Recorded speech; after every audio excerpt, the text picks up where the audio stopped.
لو أول مرة تعملي فاهيتا خليني أعملها معاكي خطوة بخطوة كأني واقفة معاكي في المطبخ. كمان هقولك على سر لمعانها وإزاي تطلع معاكي ناجحة وطعمها مميز من أول مرة. ويلا نبدأ بسم الله.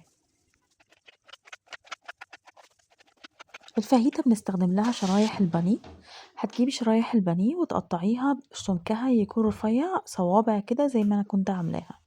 وهنا كان في نقطة مهمة حبيت أوضحها، إني لازم بغسل البلانش اللي بقطع عليه اللحوم والفراخ بالخل. لازم تغرقيها خل الأول بعدين تغسليها بالصابون، ويفضل تكون البلانش بتاعت اللحوم والفراخ غير بتاع الخضروات. بعد ما قطعنا شرايح الفراخ هتبدأي تحطي عليها ليمونية كبيرة وتسيبيها على جنب. الفاهيتا بتتميز عن الشاورما إن هي بيكون فيها خضروات، دايما بيكون فيها بصل وفلفل ألوان. انا هنا جبت بصلايه متوسطه وفلفلايه واحده بس وقطعتهم شرايح بالشكل ده. ممكن كمان تضيفي فلفل اصفر او اخضر، يعني الخضروات دي كميتها واللي تحطيه ده بيكون حسب الذوق العام.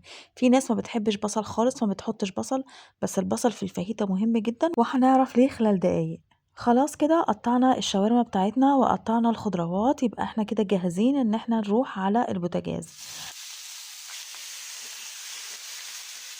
طبعًا صوص التِش ده مهم جدًا، جدًا لمّا تحطّي الفاهيتا أو الفراخ على الزيت تسمعيه عشان تتأكدي كده إن ماشية خطواتِك صح. فجِبت طاسة وسخّنتها يعني تكون سخنة جدًا، جدًا، تسيبيها تسخن جدًا وبعدين تحطّي الزيت بتاعِك. وبعد ما تحطّي الزيت هتستني تقريبًا 30 ثانية عشان الزيت كمان ياخد من سخونة الطاسة بتاعتِك، وبعدين تنزلي بالشاورما. هتفردي الشاورما بتاعتِك على الطاسة كلّها بحيث إنِّك تتأكدي إن كل قطعة طايلها الطاسة، يعني محطوطة على الطاسة نفسها. وبعدين تبدئي تقلّبي في الشاورما لحد ما هتاخد معاكِ الشكل اللي أنا وريته لِك ده، اللي هي مستوية وكمان فيها سِنّة قرمشة أو تحمير كده. بعد كده هننزل بالبصل بتاعنا، وهنا هنبدأ بقى نحط التريكات بتاعة الفاهيتا. البصل من الحاجات مهمة جدًا في الفاهيتا لإن هو اللي بيدّي اللمعة الجميلة للفاهيتا لمّا يتكرمل. حطيت البصل وبعدين حطيت عليه معلقة ملح علشان يبدأ يدبل ويكرمل معانا. قلبته شوية مع الشاورما، بعدين بدأت أضيف التوابل بتاعتي. معلقة كبيرة فلفل أسود، ومعلقة كبيرة بهارات فراخ، ونص معلقة كبيرة كاري، ومعلقة كبيرة بابريكا مدخنة أو عادية. كده خلاص الفاهيتا استوت والبصل كرمل معانا، مفيش حاجة تانية هتستوي. يبقى هحط الفلفل الألوان بتاعي لأن أنا مش عايزاه يدبل.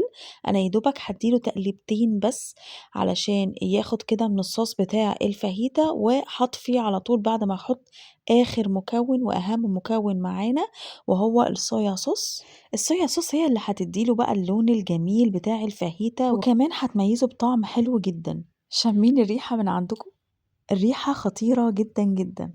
أمّا الطعم بقى في حتّة تانية. طعم الشاورما بقى اللي هي فيها قرمشة من برّه كده وهي نفسها طرية وjuicy مع البصل المتكرمل مع الفلفل اللي فيه جرشة حلوة دي مع التوابل، حاجة يعني فوق السحاب. لو عجبتِك الوصفة ما تنسيش اللايك، وهاستنى تجربيها وتقولي لي لو حاجة وقفت معاكِ، أو لو محتاجة وصفات تانية لذيذة وسريعة.